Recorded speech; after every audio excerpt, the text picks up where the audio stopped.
Bonjour.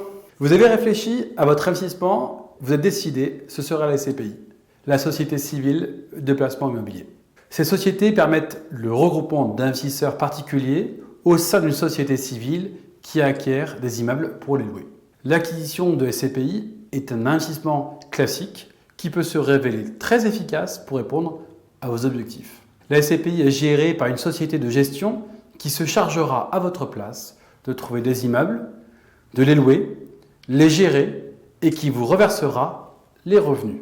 Mais avoir choisi son type de placement ne suffit pas. Vous devez maintenant choisir votre SCPI. Pour laquelle opter? Cette sélection n'est pas anodine. Que faut-il regarder, vérifier, comparer? Nous allons voir ensemble les bons réflexes à avoir pour faire le meilleur choix possible.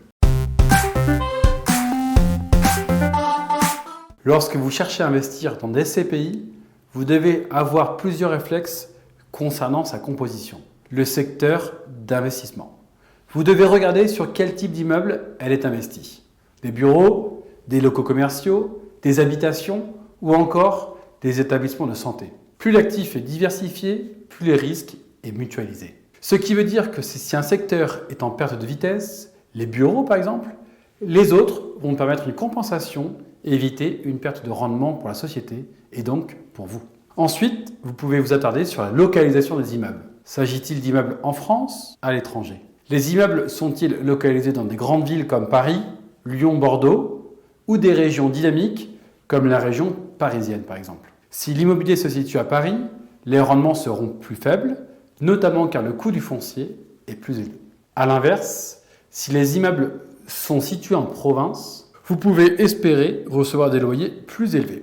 En revanche, avec des locaux parisiens, la revalorisation des immeubles et donc de vos parts sera potentiellement plus importante. Et vous bénéficierez d'un meilleur prix à leur revente. Nous avons un peu évoqué la notion de rentabilité. Il est important de penser à vérifier les rendements et l'évolution du prix de la SCPI que vous souhaitez acquérir, mais aussi le taux de rendement interne des années précédentes. Cela vous permettra de projeter le gain financier que vous retirez de cet investissement, qu'il soit régulier ou à terme avec une plus-value ou moins-value. Évidemment, cette analyse n'est pas possible si vous investissez sur des SCPI nouvellement créés. Enfin, il est indispensable de se renseigner sur le taux d'occupation financier. C'est le rapport entre les loyers facturés et l'ensemble des loyers facturables. Si tous les immeubles étaient loués, il serait de 100%. S'il est inférieur à 90%, il est considéré comme trop faible. Il peut alors vous indiquer des problèmes de loyer impayés ou une mauvaise gestion. Ces informations sont disponibles sur les plaquettes fournies par les SCPI. Comme vous le voyez, il y a beaucoup de critères à examiner concernant les immeubles acquis par les SCPI. Pour s'assurer que cette dernière sera la plus à même de répondre à vos objectifs de rendement et ou de valorisation de votre capital, votre conseiller habituel est là pour vous aider à vous orienter et vous prêter main forte dans cette analyse. D'ailleurs, il ne s'agit pas de regarder que les immeubles acquis. Il faut aussi s'intéresser à la société en tant que telle. L'un des premiers réflexes à avoir est évidemment de regarder la taille de la SCPI. Plus elle est importante, plus le risque est partagé par les acquéreurs. Un des critères fondamentaux est évidemment la société de gestion, puisque c'est elle qui va gérer la société et donc l'achat des immeubles et leur gestion quotidienne. En vous renseignant sur son historique, des moyens matériels ou humains, sa politique d'investissement, vous pouvez avoir une idée de ce qui vous attend.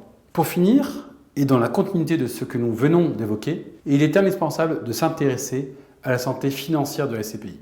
Cela nécessite évidemment quelques connaissances comptables, mais cela permet aussi de savoir si la société est en capacité de financer des travaux futurs par exemple, ou de vous servir des revenus réguliers en cas de coup dur. Une fois de plus, votre conseiller est là pour vous apporter son regard professionnel et expérimenté afin que vous puissiez faire un choix éclairé. Selon vos objectifs et le type de SCPI sur lesquels vous investissez, les conséquences sur votre imposition peuvent être multiples. Certaines SCPI ont pour but de distribuer du rendement, mais pas de capitaliser. Vous recevrez donc des revenus réguliers, mais il se peut qu'il n'y ait pas d'argent à gagner à la revente. D'autres SCPI en revanche ont le but tout à fait inverse. Le choix entre l'une ou l'autre dépend des objectifs que vous poursuivez. Besoin de revenus réguliers ou d'une variation de votre patrimoine par exemple. Mais surtout, ce choix jouera sur votre imposition. Serez-vous imposé annuellement sur les revenus fonciers perçus ou lors de la revente car une forte plus-value aura été générée? C'est une question importante car l'objectif n'est pas le même, mais l'horizon de placement non plus. Si vous cherchez la capitalisation, il faut envisager un placement sur le long terme afin d'espérer limiter la taxation sur la plus-value. Pourquoi? Car si vous conservez les parts de SCPI pendant suffisamment longtemps, votre imposition pourrait être diminuée grâce à des abattements, voire totalement disparaître avec le temps. Sachez aussi que certaines SCPI vous permettront d'accéder à des avantages fiscaux spécifiques et de réduire votre imposition, sous réserve de respecter des conditions strictes. Il existe par exemple des SCPI qui vous permettront de bénéficier de la réduction d'impôt Pinel ou Malraux. Au final, vous ne devez pas hésiter à comparer plusieurs SCPI sur la base de ces éléments, tout en gardant à l'esprit que les performances passées ne garantissent pas les performances futures. Je vous conseille donc de vous rapprocher d'un conseiller pour bénéficier d'un conseil personnalisé et surtout adapté à vos besoins.